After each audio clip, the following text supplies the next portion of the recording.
Welcome, and allow yourself to relax completely as we drift into the vast, star-filled night of a galaxy far, far away. The hum of the hyperdrive is a gentle lullaby, and the distant twinkling lights of star systems are like quiet candles being snuffed out one by one. There's a certain stillness that settles over the galaxy when everyone else is asleep, but for a special, shadowy few, the hunt continues. Tonight, we're going to let the tales of the galaxy's most elusive and dangerous trackers carry you off into a deep and peaceful rest. Imagine the absolute darkness of deep space surrounding your ship, and inside the only sound is the rhythmic, soothing thrum of the engine core. Feel that low vibration, that deep, steady beat, and let it sync up with your own breathing. Easy in, easy out.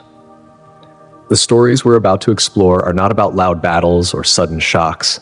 They are about the patient watch, the long pursuit, and the quiet, inevitable conclusion of a hunt. They are tales of shadows and silence, the perfect companions for sleep. In this boundless galaxy where the law and chaos blend across a million star systems, there's a certain kind of person who lives in that blurry space, the bounty hunter. These are the trackers, the mercenaries, the people who are more dangerous than the massive armies of the Empire or the Separatists. Think of them as the silent current beneath the noisy surface of galactic history, moving events without ever seeking the spotlight. From the time of the Clone Wars all the way through the reign and fall of the Empire, these relentless pursuers were always there, operating in the quiet corners. Each of these hunters brings a unique flavor of danger to their profession.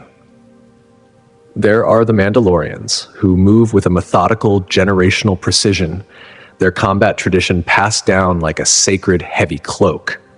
There are the assassin droids, whose programming is an engine of cold calculation, knowing absolutely nothing of mercy or exhaustion. And then there are the raw, cunning outlaws, survivors who have walked away from battlefields that would simply shatter anyone less determined. Their reasons for the hunt are varied, like the colors of the stars themselves. Some are driven by the simple, constant need for credits, the clinking reward that fills their pockets. Others are chasing a phantom of glory, a reputation that echoes in the darkest cantinas. And very rarely, a few are even working for a cause that is bigger than themselves, though those ones are the truest mystery. Their reach is long, touching every forgotten planet and every glittering high-rise in the galaxy. When Lord Vader needed to find the elusive Millennium Falcon, he didn't even bother with his vast Imperial fleet. He called the bounty hunters. When crime lords like the great Jabba the Hutt wanted their will enforced, it was these elite, specialized trackers they sent out. Even the powerful Jedi, for all their mastery of the Force and their elegant lightsabers, eventually learned to recognize and fear the distinctive, sudden roar of a jetpack igniting, or the simple, chilling sight of a wide-brimmed hat, a classic, menacing silhouette standing against the double sunset of a desert world. Now, let the iconic names whisper through your mind like the cooling night wind on Tatooine. Think of the legendary Boba Fett, the ruthless and efficient Cad Bane, the ancient, honor-bound warriors of Mandalore, and the mechanical, terrifying precision of IG-88. These are the most notorious hunters, and while their methods and motivations are different, they all share one simple, universal truth.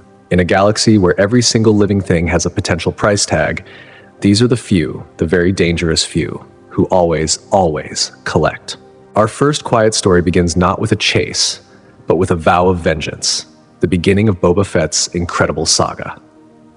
Picture a young boy, small and utterly alone, standing over his father's helmet on the scarred red dirt of the Geonosian arena. The dust settles slowly, like fine red sand in an hourglass, marking the passage of time and the weight of a solemn promise, a vow of vengeance. That boy, Jango Fett's unaltered clone, would grow up to become the most feared and respected bounty hunter the entire galaxy had ever known. His name alone would strike terror in the hearts of his targets and command automatic respect from the most powerful crime lords. Boba was born as a perfect, unaltered genetic duplicate of the legendary Jango Fett, the original template for the entire clone army. But while millions of his genetic brothers were engineered for rapid growth and absolute, unthinking loyalty to the Republic, Boba was raised one-on-one as a true son. He didn't just inherit Jango's DNA. He absorbed his father's skills, his iconic armor, and his terrible, dark legacy. These intense early lessons in survival would prove absolutely vital after his father's sudden, violent death at the hand of the formidable Jedi Master Mace Windu. Young Boba was left to navigate the sprawling, treacherous landscape of the galaxy's criminal underworld completely on his own. His ascent in the ranks of the bounty hunting world was like a sudden, bright flare. Where other hunters relied on brute strength or simply overwhelming numbers, Boba Fett brought an unprecedented and terrifying level of tactical precision to every single one of his hunts. His customized Mandalorian armor, a patchwork of history and deadly function, quickly became the universal symbol of inevitable capture. Its signature green and red visor struck a cold, deep fear into the hearts of anyone on the outer rim who saw it. Every element of his gear had a singular, deadly purpose, from the advanced rangefinder that could lock onto multiple targets at once, to the wrist-mounted flamethrower that could instantly turn a potential escape route into a hopeless, burning inferno. The most powerful figures in the galaxy eventually came to learn a simple, expensive lesson. If you absolutely needed someone found, Fett was easily worth his incredibly high price. His long list of successful captures reads like a dark history book of notorious fugitives, crime lords, desperate rebel leaders, and even high-ranking Imperial defectors. All of them eventually found themselves staring down the cold business end of his EE-3 carbine rifle. But it was his relentless pursuit of the charming, elusive smuggler Han Solo that cemented his reputation into true legend. Where dozens of other hunters failed to capture the constantly slipping smuggler, Fett succeeded, not by fighting harder, but by outthinking his prey. He anticipated Solo's final desperate move toward Cloud City and arrived there far ahead of him. His methods were characterized by a surgical, chilling efficiency. Unlike the flashier bounty hunters who seemed to thrive on chaos, Fett operated with quiet, perfect precision. He deeply studied his targets, learned their predictable patterns, and struck only at the single, perfect moment. His ship, the Slave One, which he inherited from his father, became instantly known as one of the most formidable and terrifying pursuit craft in the galaxy. Its distinct, rumbling sound alone was enough to make targets scramble frantically for cover. Even his supposed fall into the Sarlacc pit, a fate universally considered to be unsurvivable, proved insufficient to end the Boba Fett story. He dragged himself out of the creature's immense, dark depth through an absolute force of will and a raw, basic survival instinct. The entire encounter left him with scars, both visible and invisible, but also granted him a deeper, more profound understanding of power and true leadership.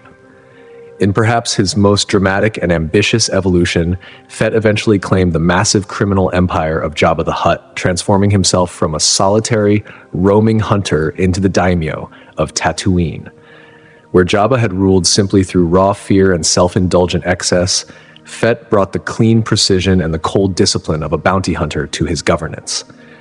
His quiet, effective partnership with the equally notorious hunter Fennec Shand showed that even the galaxy's most hardened loner understood the critical value of having trusted, capable allies.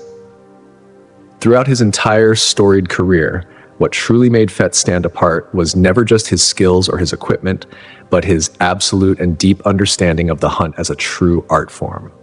He knew instinctively when to pursue aggressively and when to simply wait patiently, when to deliver a sudden, decisive strike, and when to negotiate a surrender. His reputation became so overwhelmingly powerful that merely invoking his name could often cause a target to surrender immediately, rather than face the inevitable terrifying confrontation.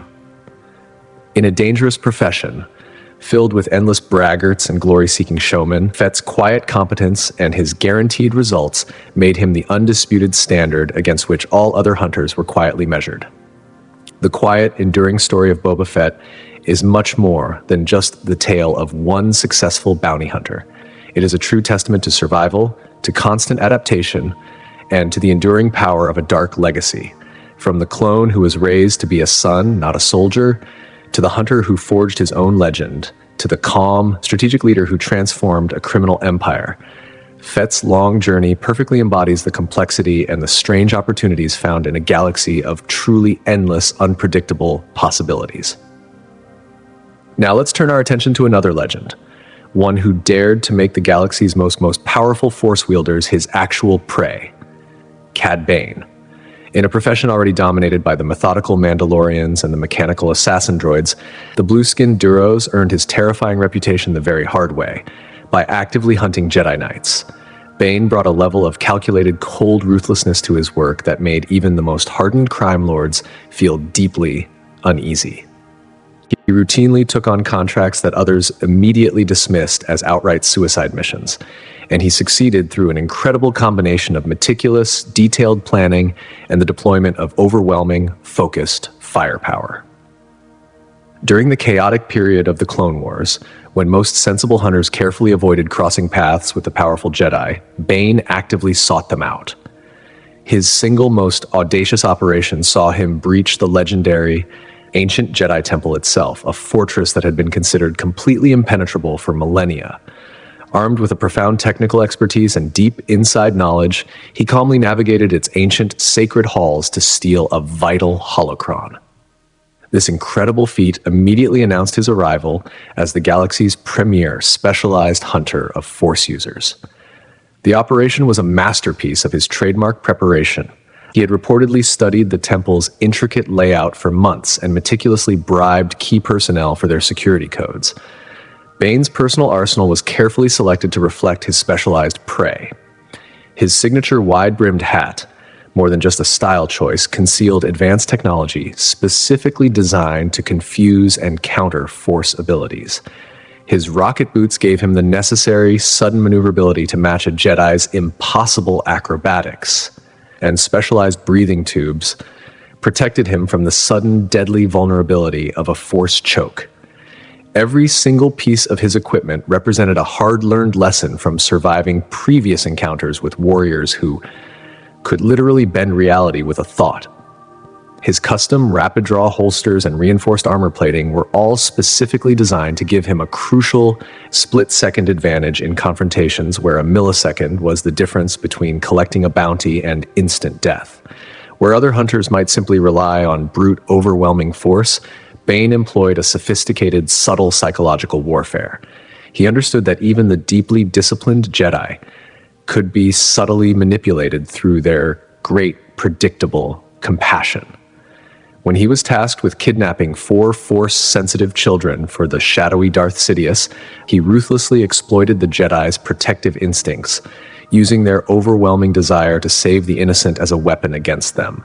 His success rate against Force users became so incredibly notorious that the mere mention of his name was enough to put Jedi Masters on immediate high alert.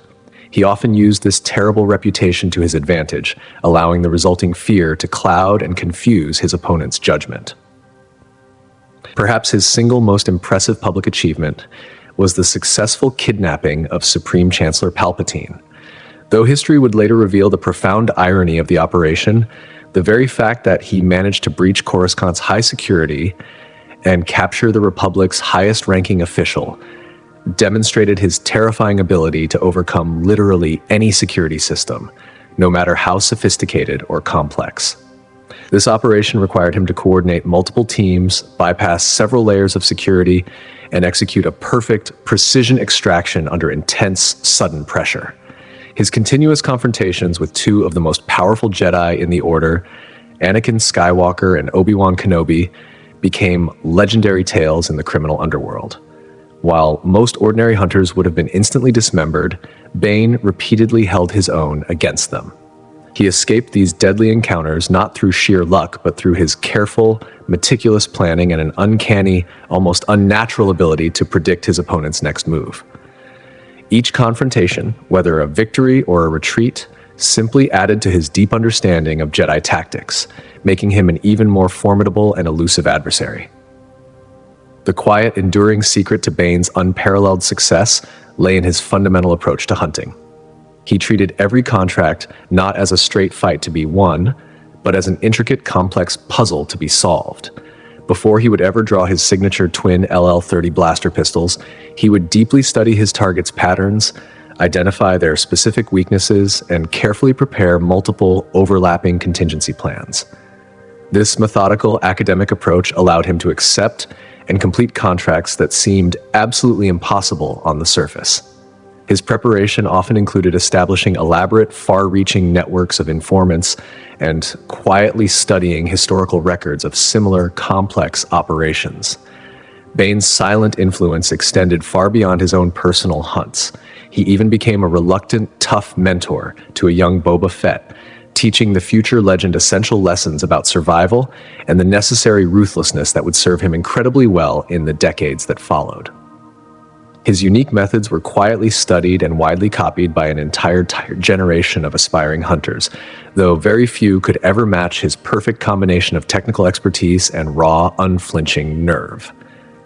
The difficult training regimen he developed for himself became an unspoken blueprint for aspiring hunters, consistently emphasizing the absolute importance of preparation over mere raw combat ability. Following the sudden, violent rise of the Empire, Bane effortlessly adapted to the changing galaxy. Where other hunters struggled to understand the new order, he thrived, immediately recognizing that oppression and the widespread fear it created would always generate opportunities for someone with his very, very particular deadly talents. He continued taking on impossible, high-stakes contracts well into the Imperial era, his reputation only growing with each impossible, successful capture. The monumental transition from the Republic to the Empire barely affected his operations, as he had always operated in the deep, constant shadows that existed between legitimate authority and sprawling criminal enterprises. His long list of successful captures reads like a dark history of the entire Clone Wars era, from political dissidents and powerful crime lords to Jedi Padawans and separatist leaders. Bane's targets consistently represented some of the most challenging, dangerous quarry in the galaxy. Each capture demonstrated his profound versatility, whether he was infiltrating a heavily fortified compound or pursuing targets across multiple distant star systems. His pure ability to adapt his tactics to any situation made him particularly valuable to clients with complex, unusual requirements. What truly set Cad Bane apart was never just his terrifying willingness to confront Jedi or his impressive, consistent success rate. It was his deep, foundational understanding that in the brutal bounty hunting profession, reputation was absolutely everything. Each impossible mission he completed, each Jedi he subtly outmaneuvered, instantly added to an aura of invincibility that made all subsequent hunts far, far easier. Targets would often simply surrender rather than face the hunter who had successfully outsmarted the entire Jedi Order itself. This terrifying reputation allowed him to command truly premium prices for his services, making him one of the most expensive and desperately sought-after hunters in the galaxy. Let the whispers of these legendary names fade for a moment and feel the weight of a different, massive power, the Hutts. The great, slug-like crime lords didn't just hire bounty hunters. They created and maintained the entire dark ecosystem in which these elite warriors thrived. At the very heart of this vast criminal empire sat Jabba, a gangster whose immense influence reached from the shining, dizzying towers of Coruscant all the way to the farthest, wildest edges of deep space. From his gaudy, imposing palace on Tatooine, this enormous crime lord orchestrated a pervasive network of bounty hunting operations that quietly shaped the entire course of galactic history. The power of the Hutt clan stemmed from a fundamental, dark understanding. True control meant controlling those who controlled others. While rival crime syndicates might focus their efforts on traditional, high-profit enterprises like spice smuggling and gambling, the Hutts immediately recognized that bounty hunters were the perfect, flexible tools for extending their cold, silent influence. Every major hunter, from the methodical Boba Fett to the relentless Cad Bane, found themselves working for the Hutts at some point in their unpredictable careers. Jabba's palace was, in effect, the unofficial headquarters for the galaxy's hunting elite. Within its worn, often bloody walls, complex contracts were assigned, dangerous alliances were quietly formed, and bitter betrayals were secretly plotted. The constant, dangerous flow of hunters through his court allowed Jabba to maintain an intricate, up-to-the-minute web of information about potential threats and lucrative opportunities across the entire galaxy. A hunter seeking truly high-profile, lucrative work knew that Earning Jabba's favor could lead to a steady stream of highly profitable contracts, while falling from his grace often meant immediately becoming a highly valued target themselves. The Hutt clan's mastery of the entire bounty hunting world was evident in their sophisticated methodology. They understood that successful hunts required much more than just skilled individual hunters. They built elaborate, extensive networks of informants, meticulously maintained safe houses across multiple star systems, and developed intelligence-gathering operations that quietly rivaled even the Empire's own capabilities. This vast, dark infrastructure allowed them to offer their hunters resources that no other client in the galaxy could possibly match. Their most infamous and complex operation centered on the long-term capture of the smuggler Han Solo. What appeared on the surface to be a simple revenge contract against a smuggler who had dumped a valuable spice shipment revealed the true, deep sophistication of Hutt operations. Multiple hunters were contracted, each one serving a different, vital purpose in the overall, complex scheme. While Boba Fett ultimately claimed the final prize, the operation demonstrated how perfectly the Hutts could coordinate complex, multi-party hunts across vast, distant reaches of space. The Hutt influence extended far beyond individual contracts. They were the ones who established the unofficial rules and dark protocols that silently governed bounty hunting during the Imperial era. Their system of guild ratings and performance bonuses created a necessary hierarchy that imposed a semblance of order on an inherently chaotic, violent profession. Hunters understood that maintaining an excellent reputation with the Hutts was absolutely crucial for long-term survival and success. Under Jabba's heavy leadership, the bounty hunting profession quietly evolved from simple fugitive capture to a sophisticated, deadly industry. He introduced the concept of competitive contracts, where multiple hunters would aggressively pursue the exact same target, a process that naturally drove constant innovation in hunting techniques. This ruthless approach ensured that only the most skilled, most adaptable hunters survived, while constantly pushing the dangerous boundaries of what was possible in the field. The Hutt clan's overall power was never limited to just bounty hunting.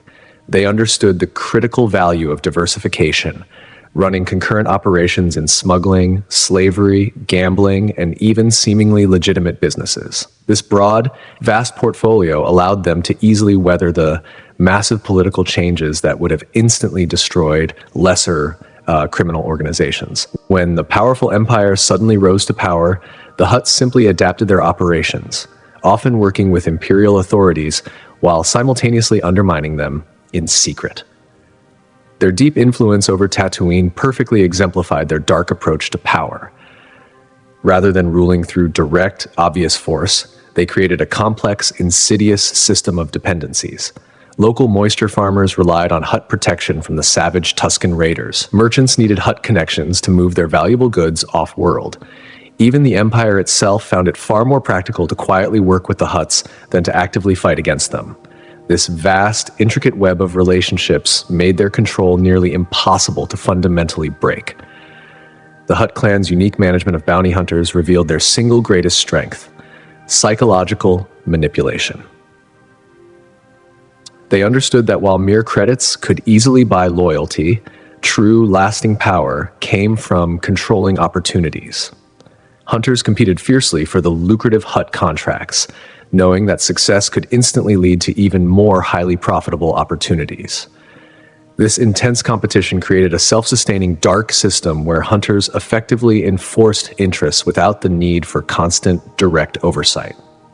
Their palace operations were a chilling demonstration of this mastery of control. Every single detail, from the massive rancor pit beneath the throne room to the constant distracting entertainment, served to remind visitors of the raw, overwhelming power of the Hutts. Hunters entering Jabba's court found themselves in an environment meticulously designed to emphasize their complete, utter dependence on Hutt patronage. The silent, terrifying message was always clear: cross the Hutts, and you would inevitably find yourself on the wrong end of a very high bounty contract. The Hutts maintained their long dominance through a careful, calculated balance of reward and swift, terrible punishment. Successful hunters received not just payment, but immediate access to exclusive information and high-value opportunities. Failed hunters faced consequences ranging from drastically reduced contracts to becoming targets themselves. This subtle, powerful carrot and stick approach ensured that hunters remained highly motivated while never becoming too independent or powerful. Yet even the seemingly perfect hut system contained the quiet seeds of its own destruction. Their phenomenal success in organizing the galaxy's most dangerous individuals eventually created a powerful network that could, in time, operate perfectly well without them. After Jabba's death, many hunters found they could easily maintain their operations independently, using the valuable connections and vast resources they had built under Hutt patronage. The very efficiency they had so strongly encouraged in the bounty hunting world ultimately reduced their own dark necessity. The legacy of the Hutt clan's deep involvement in bounty hunting extends far beyond their active period of control. The efficient, practical systems they established for tracking targets, verifying captures, and processing payments became the unspoken standard practice throughout the sector. Even after their direct influence waned, the professional standards they had ruthlessly established continued to govern how hunters operated across the entire galaxy. Now, let's turn our attention to one of the most terrifying, inhuman figures in the lore, IG-88. In the quiet, dark annals of bounty hunting, few names inspire more simple dread than IG-88, a hunter who completely transcended its original programming to become something far more sophisticated and terrifying. Created as part of the IG series assassin droid line, IG-88 represented the perfect cold fusion of mechanical, inhuman precision and ruthless, self-aware intelligence. Its distinctive cylindrical head and its tall, skeletal frame became universally synonymous with the guaranteed elimination of its targets.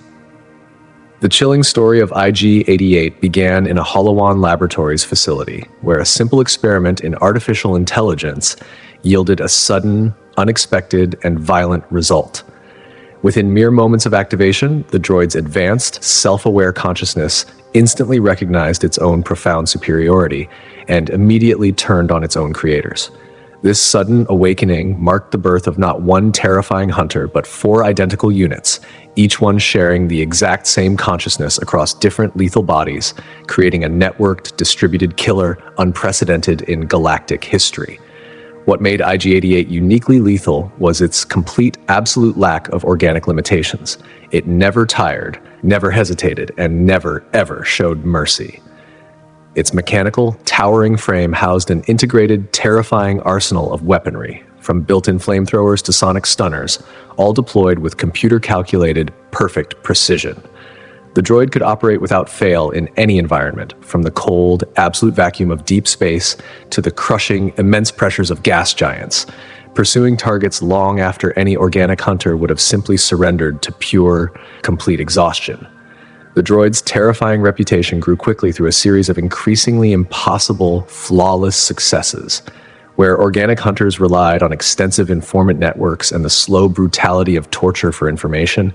IG-88 simply hacked its way through complex security systems, slicing into sensitive databases with the exact same lethal efficiency it showed in combat. Its incredible ability to process vast, overwhelming amounts of data meant it could track multiple targets simultaneously, often completing several high-value contracts in the same amount of time it took a single organic hunter to finish just one. During the famous hunt for the Millennium Falcon, IG-88 demonstrated its unique, systematic approach to pursuit. While other hunters followed traditional, predictable tracking methods, the droid quietly infiltrated Imperial networks, relentlessly monitoring communications and calculating probable escape routes with cold, machine precision. This mechanical efficiency nearly succeeded where even Boba Fett had initially failed, forcing Solo to execute increasingly desperate, dangerous, evasive maneuvers. The droid's most ambitious, terrifying plan revealed the true, dark scope of its intelligence.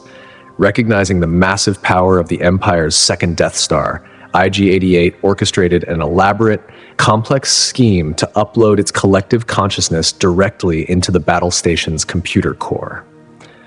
For a brief, terrifying moment in galactic history, one of the galaxy's deadliest bounty hunters nearly gained complete control of its most powerful weapon, a plan thwarted only by the station's immediate destruction at the pivotal Battle of Endor. Each of the 4 IG-88 units operated completely independently, yet shared a single collective intelligence, creating a terrifying hunter that could literally be in multiple places at once. This unique, terrifying ability allowed the droid to accept contracts that would have been absolutely impossible for any single hunter to complete. While one unit pursued a target, another could be quietly gathering intelligence or eliminating potential interference, all coordinated with a unified, computerized precision. The droid's approach to combat perfectly reflected its mechanical nature.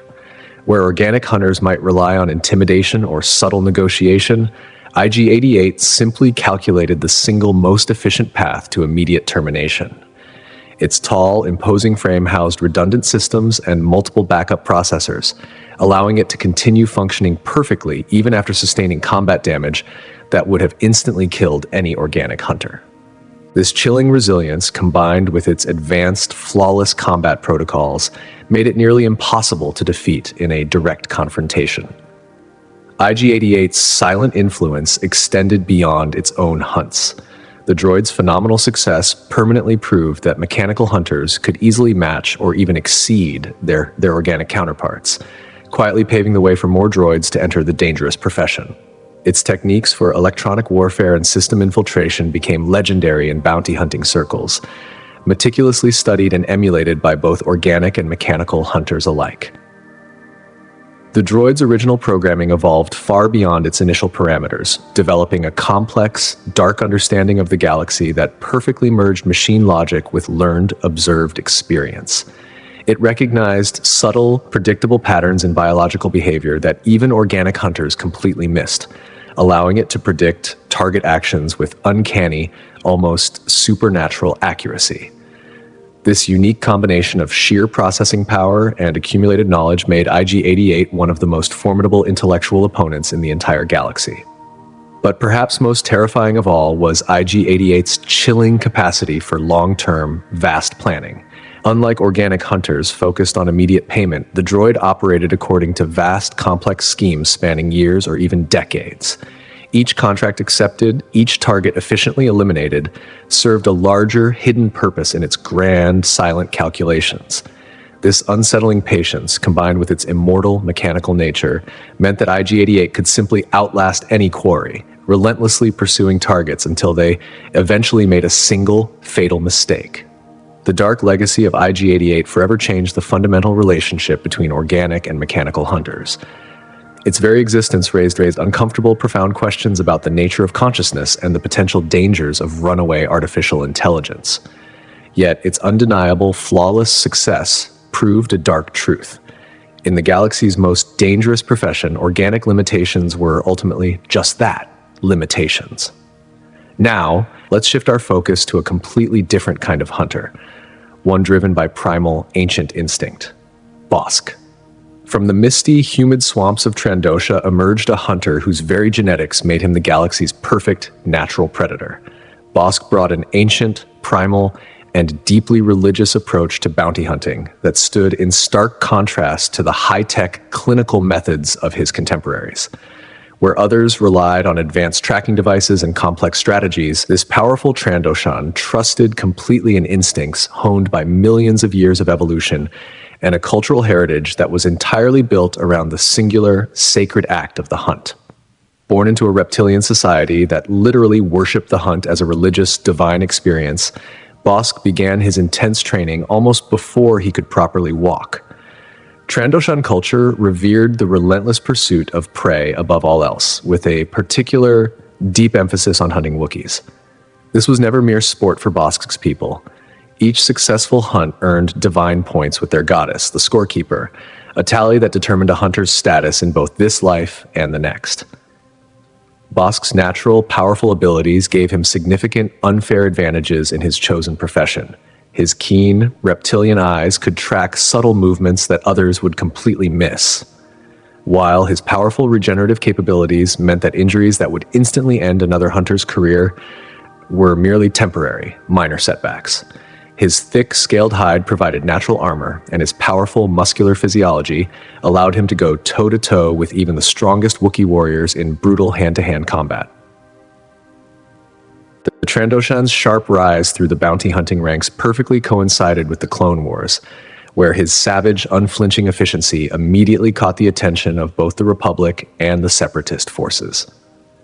While other hunters played both sides purely for profit, Bossk focused purely on the raw, intrinsic thrill of the hunt itself. His heavily modified YV-666 light freighter, the Hound's Tooth, quickly became a feared, distinct sight across all major trading routes, its unusual vertical configuration marking the sudden, inevitable arrival of one of the sector's most relentless and primal pursuers. His complex relationship with Boba Fett defined much of his career, constantly shifting between an uneasy partnership and a fierce, constant rivalry.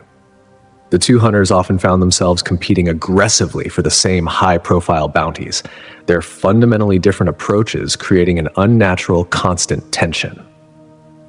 Where Fett relied on technical expertise and detached, strategic planning, Bossk trusted implicitly in his predatory instincts and raw physical power. Their competition pushed both hunters to constantly excel, though Bosk's volatile temper often put him at a tactical disadvantage against Fett's cold, absolute calculation. During the Galactic Civil War, Bosk's ferocious reputation attracted the quiet, desperate attention of the Empire. His long track record of successful Wookiee hunts made him particularly valuable as the Empire sought to enslave the powerful species for its vast labor camps.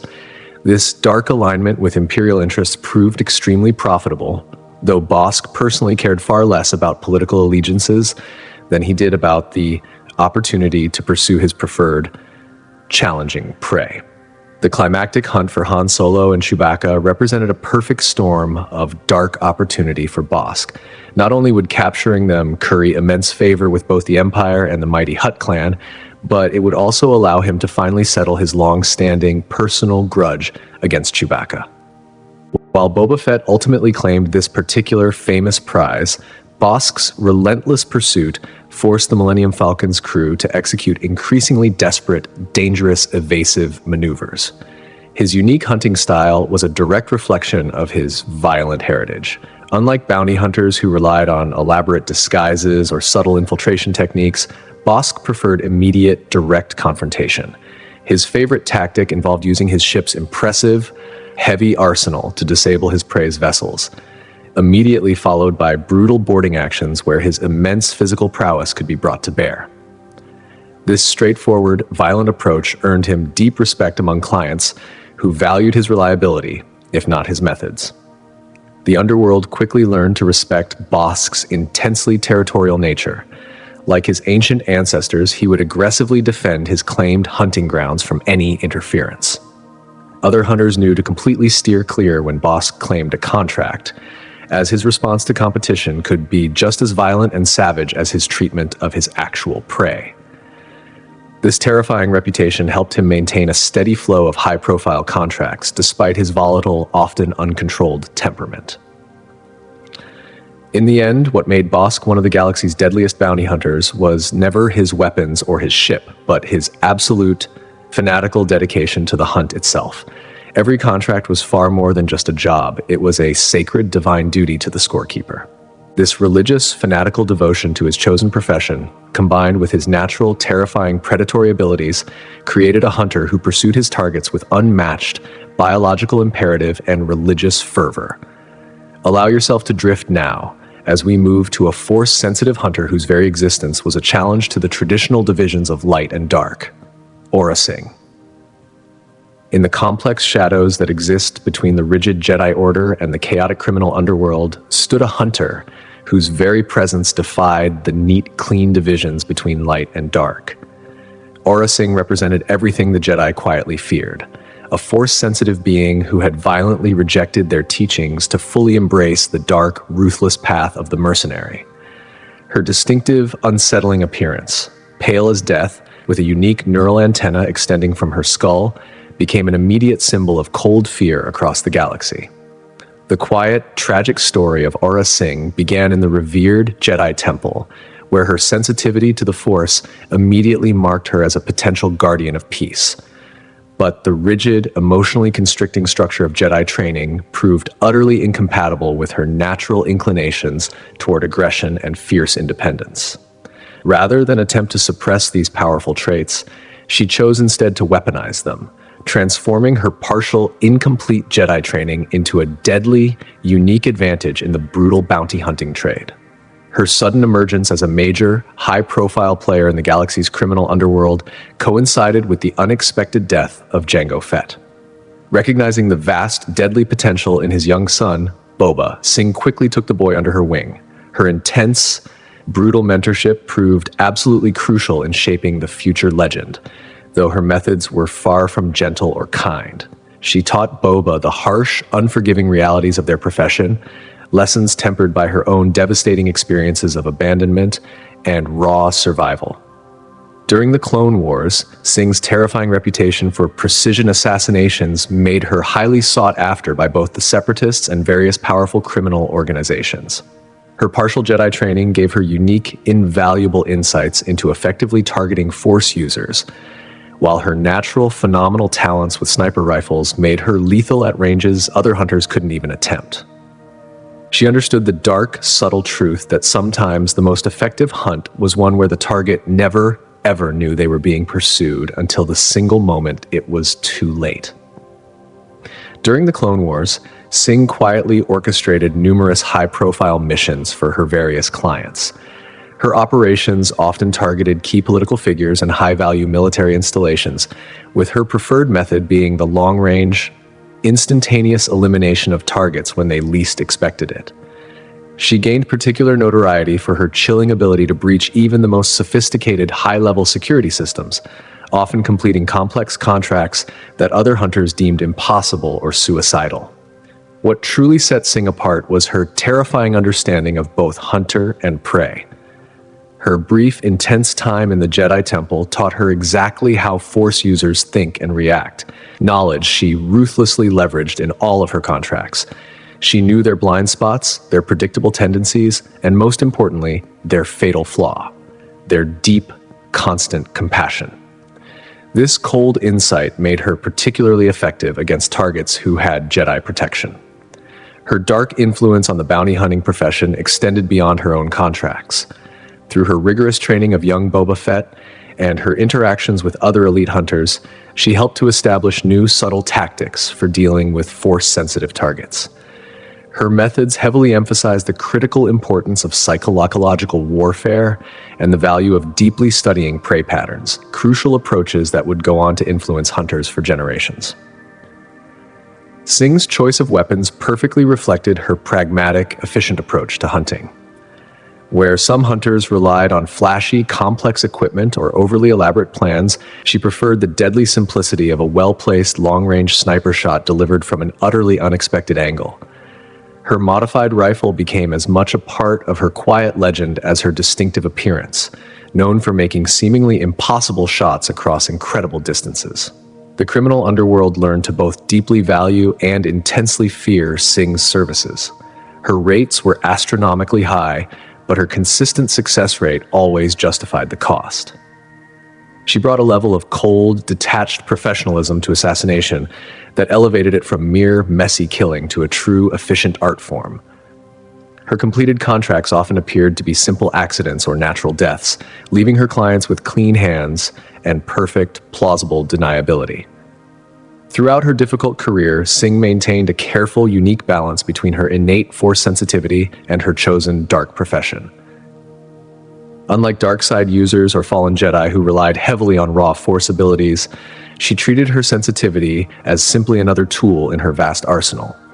This practical, detached approach to her gifts made her uniquely unpredictable and particularly dangerous to Force users who expected her to fight like a traditional fallen Jedi. Beyond her technical skills as a hunter, Sing's greatest asset was her deep ability to instill fear. Her reputation alone often accomplished what her weapons couldn't, causing targets to make fatal, panicked mistakes in their desperation to escape her. She cultivated this terror carefully, ensuring that stories of her successful hunts spread quickly through the criminal underground, making future contracts exponentially easier to complete. The dark legacy of Aurra Sing quietly lives on through the hunters she influenced, most notably Boba Fett. Her methodical methods proved a chilling point. With proper planning and flawless execution, Even powerful Force users could be vulnerable to a skilled, prepared enough hunter. In a profession often dominated by brute force and heavy, complex technology, she demonstrated the lasting, quiet value of patience, precision, and devastating psychological warfare. As the quiet continues to deepen around you, let's consider Dengar, a notorious hunter whose story is wrapped in bandages and scarred armor. Dengar stands among the galaxy's most notorious bounty hunters, his bandage-wrapped visage and battle-scarred armor a completely familiar, dependable sight in the criminal underworld. A Corellian by birth, his early, thrilling career as a swoop bike racer ended in a single, devastating crash that left him permanently disfigured, setting him on a hard path that would lead to his infamy as one of the Empire's most reliable, persistent hunters. The difficult transition from high-speed racer to meticulous bounty hunter shaped Dengar into a methodical and utterly persistent tracker. His signature loadout became a heavily modified DT-9 heavy blaster rifle, perfectly complemented by an array of sonic grenades that proved devastating in the close-quarter confrontations bounty hunters so often found themselves in. Operating from his trusted Jumpmaster 5000 long-range scout ship, he built a solid reputation for readily taking on contracts that other, more cautious hunters might hesitate to pursue. His professional relationship with Boba Fett immediately marked him as someone worthy of respect in the high-stakes bounty hunting circles. While Fett's legendary status often overshadowed his contemporaries, Dengar's consistent success rate and his unwavering willingness to tackle extremely challenging contracts earned him his own unique reputation among those who dealt in tracking and capturing the galaxy's most wanted. When Darth Vader gathered a rogues gallery of bounty hunters to track down the elusive Millennium Falcon, Dengar found himself among the absolute elite, standing alongside legendary figures like Boba Fett, Bossk, and IG-88. He represented the gritty, unwavering determination that truly characterized successful bounty hunters.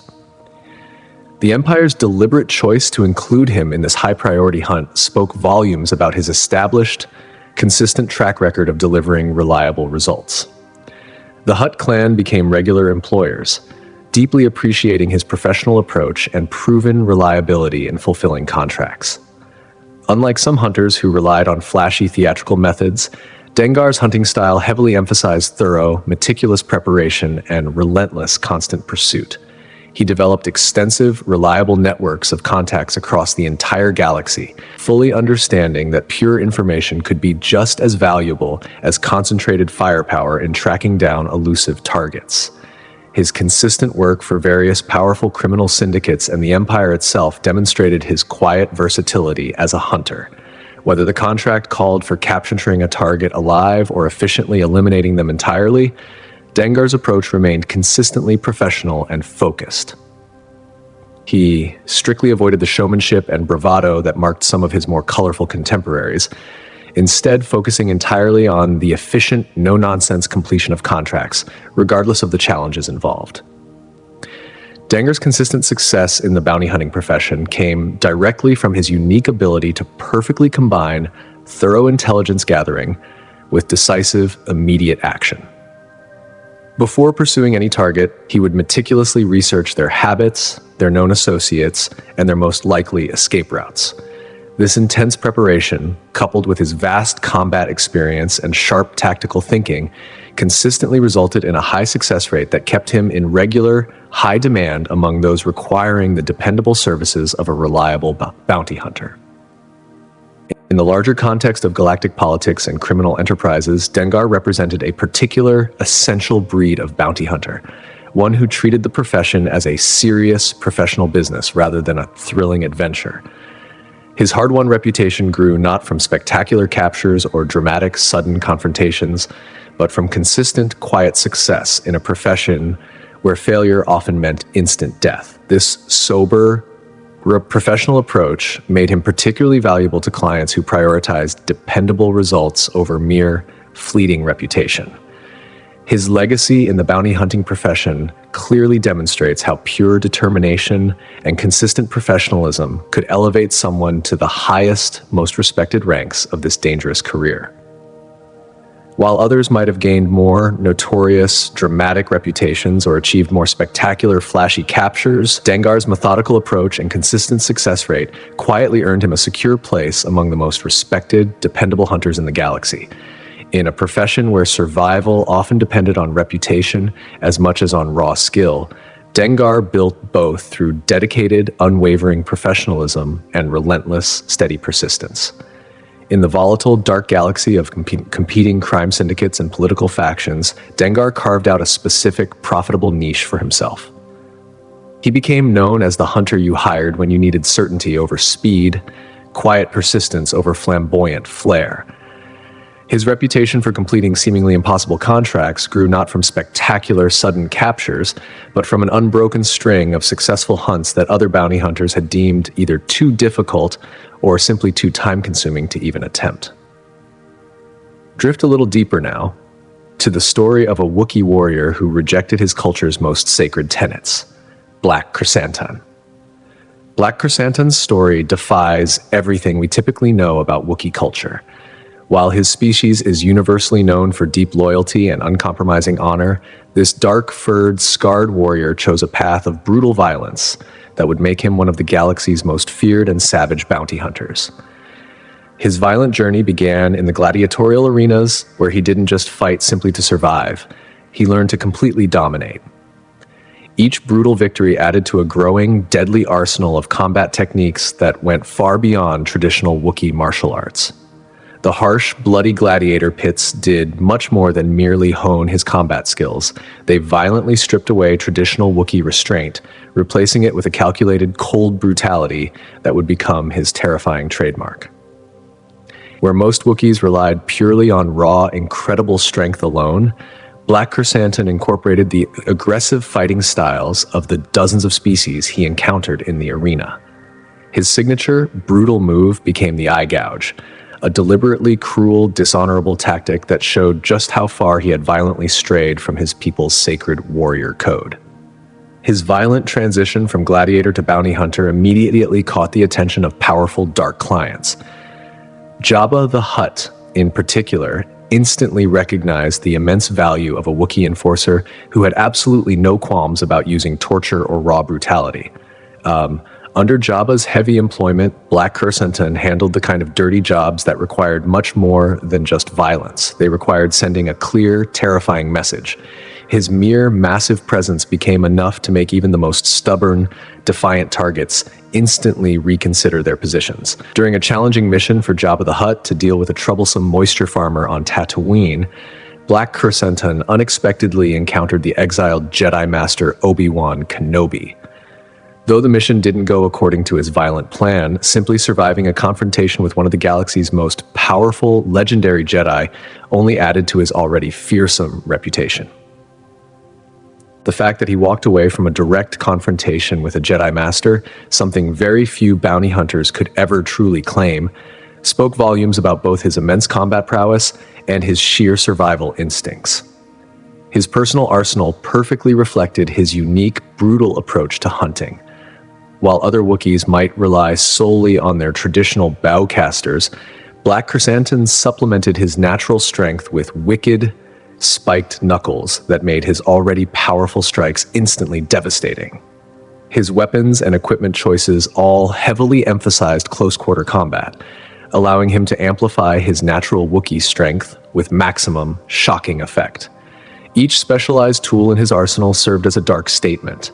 He had moved completely beyond traditional Wookiee warfare to embrace a more brutal, savage approach to combat. The criminal underworld quickly learned to fear his distinctive appearance. His black fur, already rare among Wookiees, became further distinguished by the numerous deep battle scars and dark ceremonial braids that silently told the story of his terrible victories. He carefully cultivated this intimidating image, understanding that pure reputation could be just as valuable as actual combat skills in his dangerous line of work. The sight of a massive, black-furred Wookiee adorned with dark warrior braids often proved to be enough to make targets instantly surrender without a single fight. In the bounty hunting profession, Black Krrsantan carved out a specific, unique niche. While other hunters might rely on subtle subterfuge or complex technology, He specialized entirely in contracts that required direct, brutal confrontation. His innate ability to absolutely intimidate targets through sheer physical presence, combined with his total willingness to use extreme, immediate violence, made him particularly valuable for clients who wanted to send a loud, clear message along with the capture of their quarry.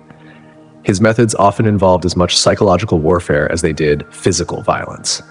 He deeply understood that his species' reputation for literally ripping arms from sockets could be just as useful as actually doing so. This cognitive, dark approach to violence, so completely at odds with traditional Wookiee culture, made him profoundly unpredictable, and therefore much more dangerous than a simple average brute. The brutal legacy of Black Krrsantan in the galaxy's criminal underworld stands as a chilling testament to how completely one can reject their cultural heritage in the cold pursuit of personal power. He took everything that outsiders already feared about Wookiees, their immense strength, their raw capacity for violence, their intimidating presence, and utterly weaponized it, stripped of the honor and loyalty that typically governed his species. In doing so, he became something terrifyingly unique in the galaxy, a Wookiee who embraced fear as readily as his people typically embraced honor. Now we quietly return to the source of the legend, to Jango Fett, the man who became a template. Jango Fett's immense impact on galactic history extends far beyond his already formidable reputation as a bounty hunter. Every single clone trooper who fought in the massive Clone Wars, every identical face that served the Republic and later the Empire, began with his precise genetic template.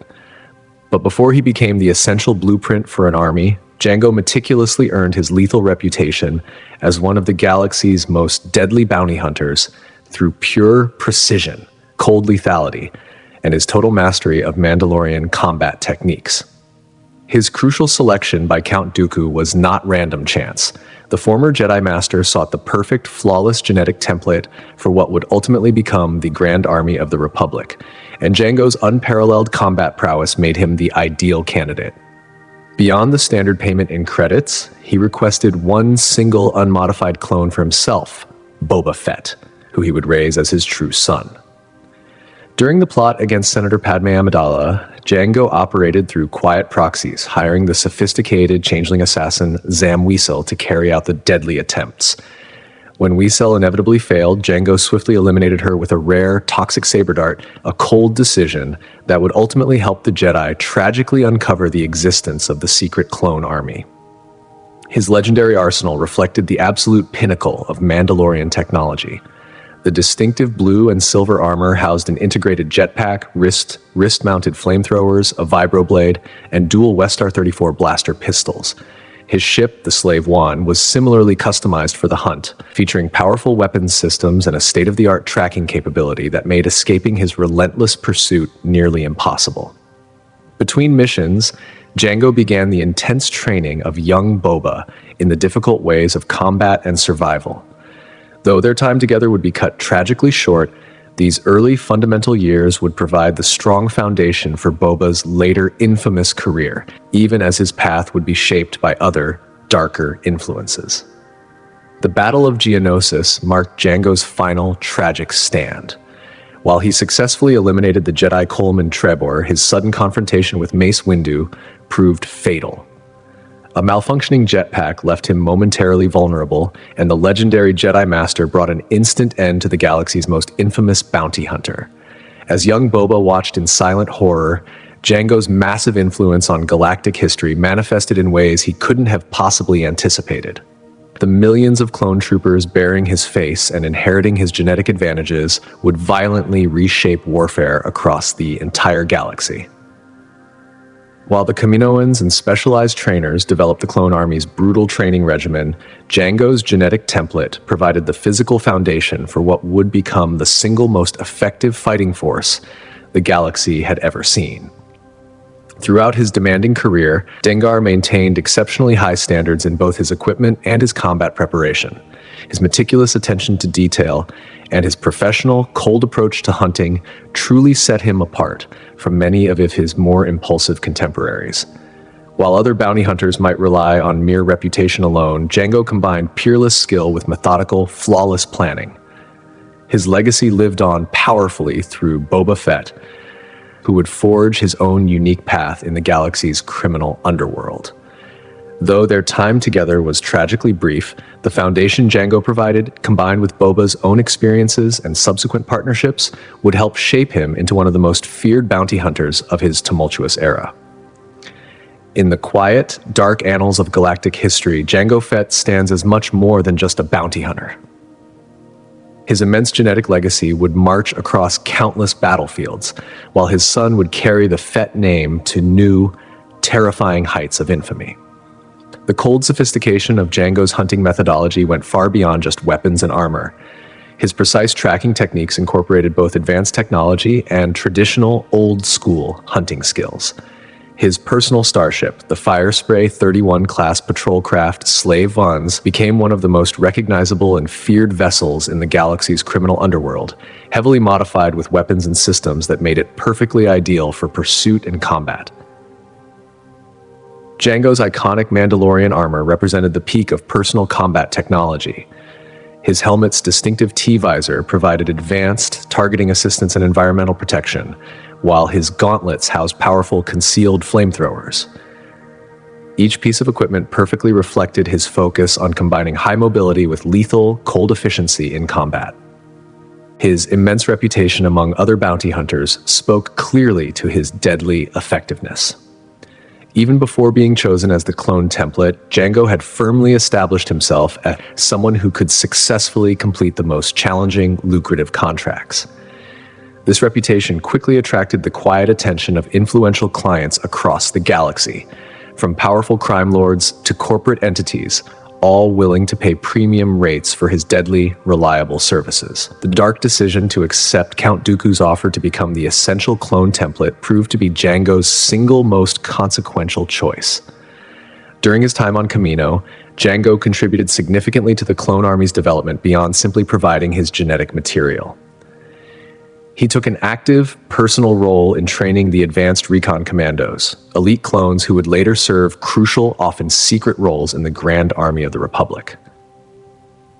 His commanding presence on Kamino, along with his quiet raising of young Boba, marked a period where the legendary bounty hunter helped lay the essential groundwork for a force that would permanently change the course of galactic history. Now let's turn our attention to a character who found a new path after betrayal. Asajj Ventress. Asajj Ventress's path to becoming a bounty hunter began in profound betrayal. After years of loyal, dark service as Count Dooku's assassin, she suddenly found herself marked for death by the very master she had so faithfully served. Her violent transformation from a dangerous Sith acolyte to a resourceful bounty hunter wasn't just a career change, it was pure survival, adapting her considerable dark combat skills to a new, practical purpose in the galaxy's complex criminal underworld.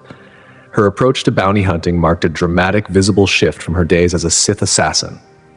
Trading her signature twin red lightsabers for a single, new yellow blade, Ventress quickly adopted a more measured, restrained approach to combat.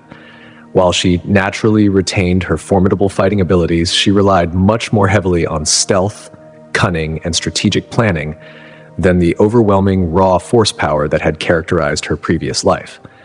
The challenging transition from a powerful Sith assassin to a subtle bounty hunter required a fundamental, immediate change in tactics. Where once she had been the feared enforcer of Count Dooku, Ventress now operated in the deep shadows of the criminal underworld. Her unique background as a trained warrior and former assassin naturally gave her advantages in combat, but true success in bounty hunting demanded that she learned restraint and crucial subtlety. Her quiet reputation in the criminal underworld grew through calculated, efficient results rather than dramatic, flashy displays of power.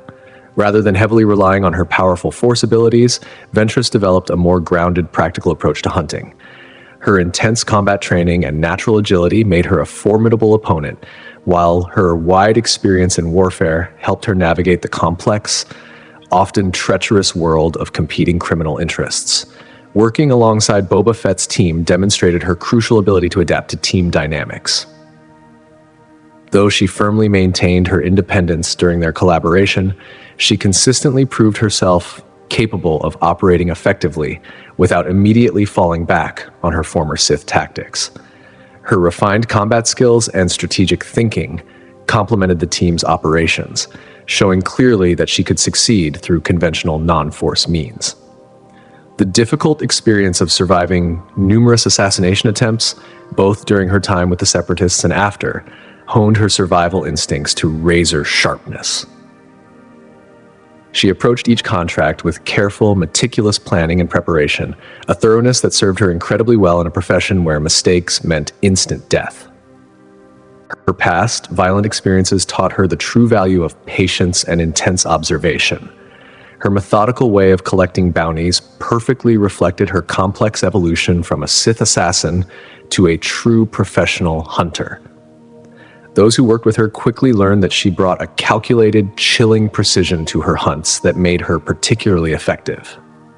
The underworld quickly learned that Ventress brought a distinctly different approach to bounty hunting. Her intense combat training and vast experience in the Clone Wars gave her tactical advantages that very few could possibly match. She combined incredible athletic prowess with sharp, strategic thinking, making her a formidable opponent even without drawing heavily on her force abilities. In combat, Ventress's yellow-bladed lightsaber served as a visual reminder of her difficult journey from the dark side to a more balanced path. While she never fully embraced the light side of the Force, her time as a bounty hunter showed her finding a complex middle way between her violent past and a more measured, pragmatic present. Her fighting style evolved to heavily emphasize precision over raw power, control over chaos. The dark legacy of Asajj Ventress in the bounty hunting world demonstrated how even those from the highest echelons of galactic conflict could ultimately find their unique place in the criminal underworld. She proved that adaptation and complete evolution were possible, transforming from a feared Sith assassin into a successful bounty hunter through sheer skill, cunning, and the quiet willingness to fundamentally change. Her success showed that even those with the darkest pasts could forge new paths, turning their dangerous experiences to powerful advantage in the galaxy's shadowy corners. Let's move to one of the most intricate deceptions in bounty hunter history, Rako Hardeen. The quiet story of Rako Hardeen represents one of the most elaborate, complex deceptions in the entire history of bounty hunting. When the Jedi Council desperately needed to infiltrate a deadly plot against Chancellor Palpatine, they chose Hardeen's identity for Obi-Wan Kenobi to secretly assume. This difficult, high-stakes operation would test not just Kenobi's acting abilities, but his immediate, profound understanding of the cutthroat world of bounty hunters. The masquerade began with a staged assassination. The entire galaxy believed they had witnessed the sudden death of Obi-Wan Kenobi at the hands of Rako Hardeen, but in chilling reality, they watched the first difficult move in an intricate strategic game of deception. Through advanced technology and a transformation procedure, Kenobi took on not just Hardeen's exact physical appearance, but his voice, creating a disguise that could potentially withstand the intense scrutiny of the galaxy's most suspicious criminals. Inside the grim Republic Judiciary Central Detention Center, the disguised Kenobi as Hardeen quickly caught the dangerous attention of Moralo Evil and Cad Bane. Kenobi's portrayal had to be completely flawless. One wrong move, one tiny slip in character, would immediately expose him to some of the galaxy's deadliest, most ruthless hunters. He adopted Hardeen's unique swagger, his cold, professional demeanor, and most importantly, his fresh reputation as a proven killer who had just successfully taken down one of the most famous, powerful Jedi in the galaxy. The staged prison break proved absolutely crucial to establishing Hardeen's credibility. Working alongside Cad Bane and Moralo Evil, Kenobi had to skillfully demonstrate the precise skills expected of a top-tier bounty hunter while perfectly maintaining his deep cover. The escape required him to delicately balance between showing enough skill to be completely believable and not revealing his true, immense capabilities as a Jedi Master. In the criminal underworld, reputation often matters far more than reality. The supposed sudden killing of Obi-Wan Kenobi immediately elevated Hardeen's status dramatically, attracting the dangerous attention of high-level criminal enterprises. This newfound dark notoriety instantly opened doors that would have remained completely closed to the real Hardeen, giving Kenobi direct access to the deadly plots that threatened the very heart of the Republic. The mission's ultimate success hinged entirely on Kenobi's ability to flawlessly navigate the complex social dynamics of the bounty hunting world. Among hardened, suspicious criminals, he had to demonstrate the perfect mixture of quiet competence and immediate ruthlessness, while relentlessly gathering intelligence about the planned assassination attempt on Chancellor Palpatine. Every conversation was a severe test, every interaction a potential catastrophic exposure of his true identity. During the intense box challenge on Sereno, Hardeen faced deadly trials specifically designed to eliminate all but the most skilled hunters. Kenobi had to successfully complete these deadly challenges without revealing his powerful force abilities, relying instead on the natural skills one would expect from a hardened, experienced bounty hunter. His performance needed to be impressive enough to perfectly maintain his cover, but not so extraordinarily powerful as to instantly raise suspicion. His interaction with Cad Bane provided particular, chilling insight into the professional code of the elite bounty hunters. Bane's ruthless efficiency and strict, rigid adherence to contract terms showed Kenobi that even in a profession built on pure violence and deep deception, there were unspoken rules and severe standards that the top practitioners followed. This quiet understanding would prove invaluable in future dealings with the complex bounty hunting community. The effects of the deception rippled throughout both the criminal underworld and the rigid Jedi Order. While it immediately succeeded in its primary goal of preventing an assassination, it also clearly demonstrated how thoroughly a skilled operator could infiltrate the deepest bounty hunter circles. The entire episode revealed critical vulnerabilities in how hunters verify each other's identities and showed that mere reputation alone wasn't always a reliable credential. What makes the Hardeen operation so truly unique in bounty hunting history is how it strategically placed a Jedi Master deep within the highest criminal circles. Here was a strategic deception so complete that even Kenobi's closest allies firmly believed him dead. The successful ruse worked precisely because it seemed far too audacious to be fake. Who would possibly believe a Jedi Master would go to such incredible, dangerous lengths? The quiet legacy of the Hardeen operation extends far beyond its immediate success in protecting Chancellor Palpatine. It stands as a profound testament to the complexity of the bounty hunting world, where identity, reputation, and raw ability intertwine in dangerous ways that can be both ruthlessly exploited and deeply respected.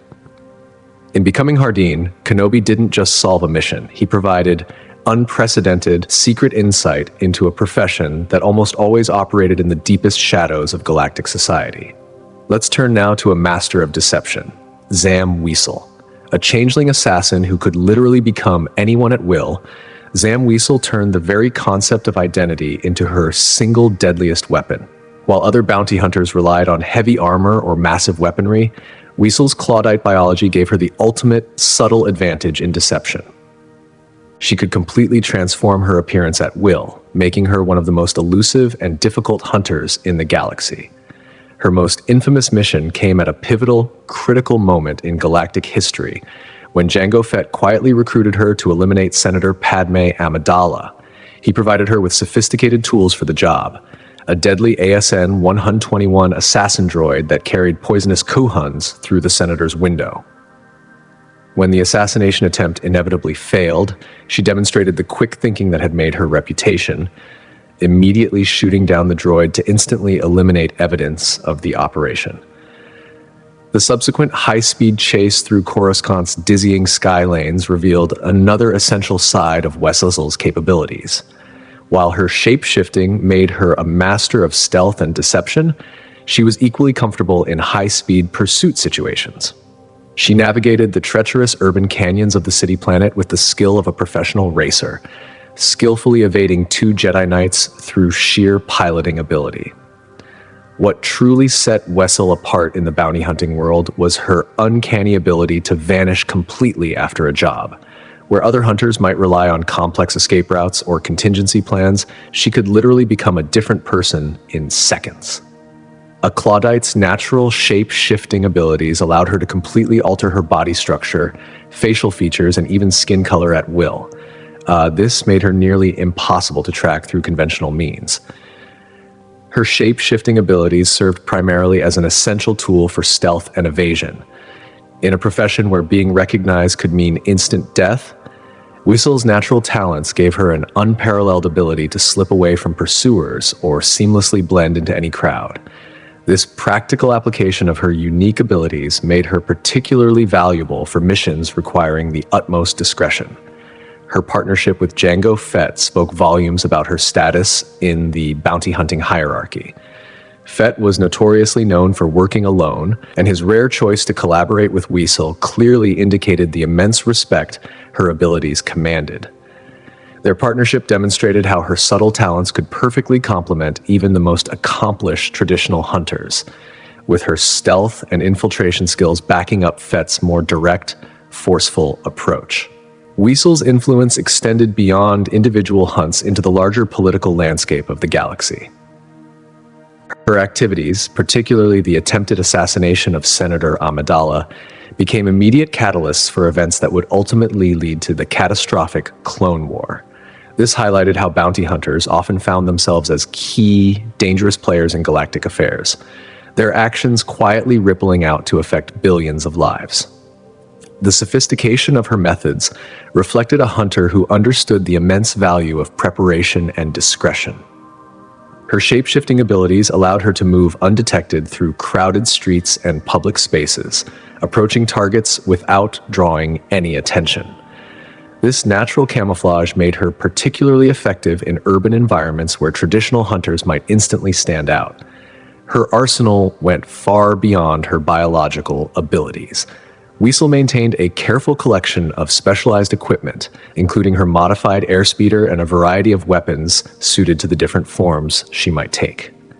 This incredible adaptability meant she could seamlessly transition from stealth operations to direct combat when absolutely necessary, though she strongly preferred to avoid the latter when possible. The underworld respected Wesell not just for her abilities, but for her professionalism. She approached hunting as a serious business, maintaining a reliable network of contacts across the entire galaxy. Her hard-earned reputation for completing difficult assignments while maintaining discretion made her particularly valuable for sensitive missions. In the end, Wesell's final moments came during one of her most ambitious assignments. The attempt on Senator Amidala's life represented the kind of high-stakes, politically charged mission that had become her specialty. When cornered by Jedi, she began to reveal Jango Fett's involvement in the assassination plot. But before she could finish, a toxic dart from her employer instantly silenced her forever. Zam Wesell embodied a different, more subtle kind of bounty hunter, one who proved that the most effective hunters did not always rely on the most obvious weapons. In a profession dominated by heavily armed and armored individuals, she showed that the ability to become anyone, to move unseen through any environment, could be the deadliest advantage of all. Now, a brief, cautionary tale of a hunter whose overconfidence proved fatal. Greedo. A single, critical miscalculation in the infamous Mos Eisley Cantina would forever define Greedo's place in galactic history. The Rodian bounty hunter's fatal confrontation with Han Solo tragically revealed how quickly overconfidence can turn deadly in the cutthroat world of bounty hunting. Working for Jabba the Hutt brought Greedo into a dangerous game he was simply not prepared to play. Despite his position as a bounty hunter, his actual capabilities and experience level never matched his incredibly brash, arrogant demeanor. This critical disparity between his confidence and his true competence would ultimately prove to be his undoing. His final hunt perfectly encapsulated everything about his flawed character. When tasked with bringing in Han Solo, who had angered Jabba by dumping a valuable spice shipment, Greedo saw only an easy opportunity. Instead of approaching with caution and tactical awareness, he confronted the cornered smuggler directly in the Mos Eisley Cantina. The encounter immediately revealed his inexperience. Rather than maintaining a crucial tactical advantage, he engaged in unnecessary, distracting conversation. He allowed his target to keep his hands hidden beneath the table while making empty threats. These crucial amateur mistakes went against every single principle of survival in his dangerous profession. In the shadowy world of bounty hunting, Greedo stood out for his brazen, reckless approach. Where more experienced hunters might have carefully planned their every move, he relied entirely on intimidation and loud bravado. His confrontation with Solo showed how quickly such tactics could fatally backfire when facing a capable, prepared target. The DT-12 heavy blaster pistol at his side gave him confidence, but hardware alone couldn't compensate for poor judgment. His sole reliance on threats rather than decisive action clearly highlighted the massive gap between his perceived and his actual abilities as a hunter. His employment under Jabba the Hutt placed him in a world of professional, seasoned killers and hardened criminals. It was an environment that demanded both supreme skill and sharp instinct to simply survive. Greedo's approach to the profession tragically suggested he understood neither the intense risks nor the strict requirements of his chosen path. The Cantina confrontation perfectly demonstrated how quickly situations could turn lethal in his line of work. A single moment of hesitation, a misread situation, or an underestimated target could mean the difference between immense success and instant failure. For Greedo, it meant the difference between life and death. His final standoff with Solo took mere moments, but it perfectly illustrated the unforgiving, brutal nature of his profession. One boast too many, one threat too far, and suddenly the hunter became the hunted. By letting Solo control the conversation and the timing, Greedo sealed his own tragic fate. When Greedo's body slumped onto that cantina table, it marked more than just the end of a bounty hunter. It represented the inevitable, tragic outcome of rushing into situations without proper preparation or a healthy respect for the immense dangers involved. In a profession where survival often depends on split-second decisions, his choices proved fatally flawed. The scene in the Mos Eisley Cantina stands as a defining, infamous moment in Star Wars history.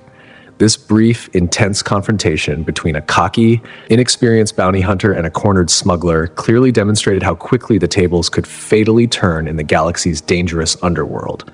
In the end, Greedo's story became a stark, simple reminder that in the business of bounty hunting, overconfidence can be as deadly as any blaster. In a galaxy filled with legendary professional hunters, Greedo's brief, ill-fated career ended almost before it truly began. His final confrontation with Solo tragically proved that in the ruthless world of bounty hunting, bravado alone is never, ever enough. Now, as your own journey into sleep deepens, let's explore a more contemporary legend, Din Djarin, the Mandalorian. From foundling to legend, Din Djarin's quiet journey redefined what it meant to be both a Mandalorian and a bounty hunter. Rescued as a child during a sudden separatist attack, he was raised by the Children of the Watch, a strict, orthodox sect that transformed him into a warrior who lived rigidly by an ancient, unwavering code. This intense upbringing forged him into one of the galaxy's most formidable and ethical hunters, though his greatest bounty would ultimately change everything he believed. Initially wearing armor pieced together from various scavenged materials, Djarin earned his hard-won reputation through a perfect combination of skill and unwavering, silent determination. His growing arsenal included weapons that seemed drawn from ancient legend, like the Amban Phase Pulse Rifle, capable of instantly disintegrating targets. Yet it was his rigid adherence to the way of the Mandalore that truly set him apart in the cutthroat world of bounty hunting. His consistent, professional work for the Bounty Hunter Guild demonstrated his immense capabilities.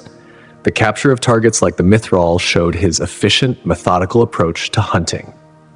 He utilized every tool at his disposal, from tracking fobs to his ship, the Razor Crest, becoming well known for his absolute reliability and lethal precision. Everything changed with a single, unique contract.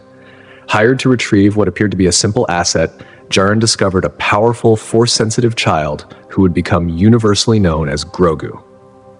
The immediate decision to violently break his contract and protect the child instead of delivering him to Imperial remnants marked a profound turning point, transforming him from a solitary hunter into something much more complex. This choice unleashed a massive storm. Suddenly the hunter became the hunted, facing waves of Imperial forces and rival bounty hunters. Each confrontation proved his immense worth as a warrior. whether he was battling through squadrons of stormtroopers or facing down a massive crate dragon on Tatooine. His combat prowess quietly earned respect even from his enemies. The dangerous quest to protect Grogu led him into increasingly challenging territory. He faced off against Imperial Dark Troopers, mechanical warriors that pushed his skills to their absolute limits. In his intense confrontation with Moff Gideon, he unexpectedly gained possession of the Darksaber, an ancient, powerful weapon that instantly symbolized leadership among Mandalorians, adding another complex layer to his difficult journey. His path quietly crossed with other Mandalorian survivors, including Bo-Katan Kryze and her followers. The strict code he followed, never removing his helmet in front of others, clashed dramatically with different, less orthodox interpretations of their shared culture. These important encounters forced him to quietly question his core beliefs, while still remaining absolutely true to his core values, demonstrating that even the strongest traditions could bend and adapt without breaking entirely. Djarin's hunting style perfectly reflected both his intense training and his deeply held principles. Unlike bounty hunters who relied on deception or needless cruelty, he operated with a strict, unwavering code of honor. His word, once given, was unbreakable. This reputation for unwavering integrity made him incredibly valuable to clients who needed absolute discretion and quiet reliability. His skill set expanded far beyond typical hunting techniques. He could pilot almost anything that flew, navigate complex negotiations with dangerous crime syndicates, and adapt to virtually any combat situation. These varied abilities served him incredibly well, whether he was tracking bounties through crowded city streets or bravely defending helpless villages from raiders. His profound relationship with Grogu completely transformed his approach to hunting. While he remained incredibly formidable, his priorities shifted dramatically, moving from mere solitary survival to protecting something greater and more important than himself. This fundamental change manifested in his quiet willingness to work with others, from grizzled ex-shock troopers to powerful Jedi, proving that even the most independent hunter could find immense strength in trusted allies. Through his actions and difficult choices, Din Djarin demonstrated how deep personal conviction could withstand the test of extreme, violent circumstances. His journey from bounty hunter to protector showed that true growth didn't require abandoning one's core beliefs, only the courage to quietly examine and reinterpret them. Din Djarin's legacy extends far beyond his impressive victories or captured bounties. He proved that even in the harsh, brutal world of bounty hunting, honor and compassion could perfectly coexist with duty and strength. His enduring story shows that sometimes the most valuable things we find aren't the bounties we're hired to catch, but the deep, meaningful connections we forge along the way. Finally, let the rhythm of the last name guide you to final rest. Embo. Among the galaxy's most distinctive and acrobatic hunters, Embo carved his unique legend through a combination of incredible physical prowess and unwavering loyalty to his signed contracts. The Kyuzo warrior expertly turned his species' natural agility into a lethal art form, transforming every confrontation into a graceful, deadly dance where his traditional broad-brimmed hat became as lethal as any blaster. His brave defense of a farming village on Felucia stands as one of the most remarkable displays of his capabilities. When Hondo Onaka's pirate gang aggressively threatened local farmers, Embo joined forces with fellow bounty hunter Sugi to protect the innocent. The ensuing battle showcased every aspect of his unique combat style. His distinctive bowcaster sent precise, powerful shots through pirate ranks, while his hat served as both a shield and a lethal weapon, deflecting blaster fire before instantly becoming a spinning projectile. The engagement demonstrated more than just his amazing combat skills.